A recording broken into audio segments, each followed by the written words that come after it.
అదనపు కట్నం కోసం ఓ ప్రబుద్ధుడు బరి తెగించాడు. ఏకంగా నమ్మి పిల్లలను ఇచ్చిన అత్తామామలపై కాల్పులు జరిపి వారిని బెదిరింపులకు గురిచేశాడు. మంచిర్యాల జిల్లా కన్నేపల్లి మండలం శాలిగ్రామ గ్రామంలో అర్ధరాత్రి జరిగిన ఈ ఘటన స్థానికంగా చర్చనీయాంశంగా మారింది. స్థానికంగా నివాసం ఉండే గోలేటి శంకర్ తన కూతురుని గోమాస నరేందర్ అనే వ్యక్తికి ఇచ్చి వివాహం జరిపించాడు. అంతేకాదు వివాహం సమయంలో అనుకున్నట్లుగా కట్న కానుకలు లాంఛనాలు సైతం అందించారు. కాగా కరీంనగర్లోని ఒక విస్తరాకు కంపెనీలో ఉద్యోగిగా పనిచేస్తున్న నరేందర్ అదనపు కట్నం కోసం గత కొంతకాలంగా భార్యపై వేధింపులకు పాల్పడుతున్నాడు. ఇదే క్రమంలో భార్య తల్లిదండ్రులను సైతం వేధింపసాగాడు. భూమి అమ్మి డబ్బులు చెల్లించాలని లేకుంటే చంపుతానంటూ బెదిరించి మంగళవారం రాత్రి 2 రౌండ్లు భూమిపై కాల్పులు జరపడంతో తాము భయపడి దాక్కున్నామని గోలేటి శంకర్ దంపతులు తెలిపారు. కాగా కాల్పులు జరిపిన అనంతరం అల్లుడు నరేందర్ అతని స్నేహితుడు పరారయ్యారని తెలిపారు. ఘటనపై బెల్లంపల్లి ఏసీపీ రవికుమార్ కేసు నమోదు చేసి దర్యాప్తు ప్రారంభించారు. ఫస్ట్ అల్లుడు వచ్చిండు, బండి ఆడ పెట్టిండు, కళ్ళదేపోరు అన్నాడు సాయితున్నాం అంత.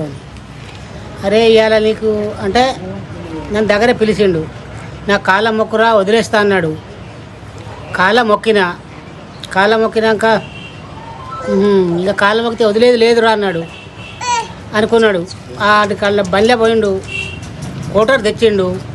అరే ఇవాడికి నీకు ఇక ఇదే పోసుడు అన్నాడు. నేను తాగానన్నాక నేను తాగే కాడికి 90 కింద పార పోసిండు. ఆ 90 ఆడ అట్లనే పోసుకున్నాడు.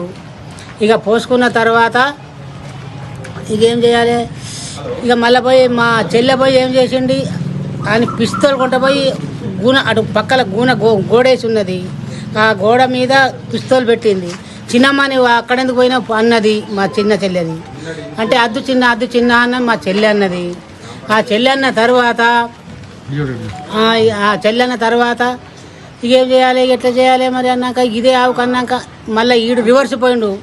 మళ్ళీ ఇట్లా పట్టుకొని వచ్చిండు గన్ను పట్టుకొని వచ్చే వరకు నేనేం చేసిన అబ్బాయి ఈ లోపల ఇంట్లో పోయినా తలుపులు వేసిన, పక్క తలుపులు అటు గింట పక్క పన్ను ఒకటి ఉండే. ఇవన్నీ బెడియాలు వేసుకుంటే అటు పక్క నుండి ఇంటి వెనక మెట్ల నుంచి కింది నుంచి జారుకుంటా మెల్లగా మా భార్య నేను పోయి ప్రాజెక్ట్లో పోయి దాగున్నాం తెల్లారదాకా. అంటే 1, 2, 2 బుల్లెట్లు దెబ్బలు ఘనంగా ఇనొచ్చినాక అబ్బాని ఏవమ్మా 2 చెల్లెలు చచ్చింది అనుకున్నా. ఇట్లా చేయాలి, పోలీస్ స్టేషన్ కన్నెపల్లికి పోతా అన్న. నా భార్యను పట్టుకొని నడుచుకుంటూ పోదామే, ఇటు ఊళ్ళో పోయేటట్లేదు, కరెంట్ ఉన్నది అనుకొని ఏం చేసిన ఐదపల్లెకి వచ్చిన. ఐదపల్లె సర్పంచ్ ఉన్నాడు, ఐదలచ్చయ్య సర్పంచ్ కాడు కూడా అరే ఫోన్ చేయి అంటే మా అల్లుడు బొత్తపల్లె కాడ ఇంకోటి చిన్నోడు రవి ఉంటాడు. ఇక్కడ వరకు కాకపోతే ఆ రవి అని వేసుకొని వస్తామని వాళ్ళన్నాక అరే ఎట్లా వాళ్ళని సుఖం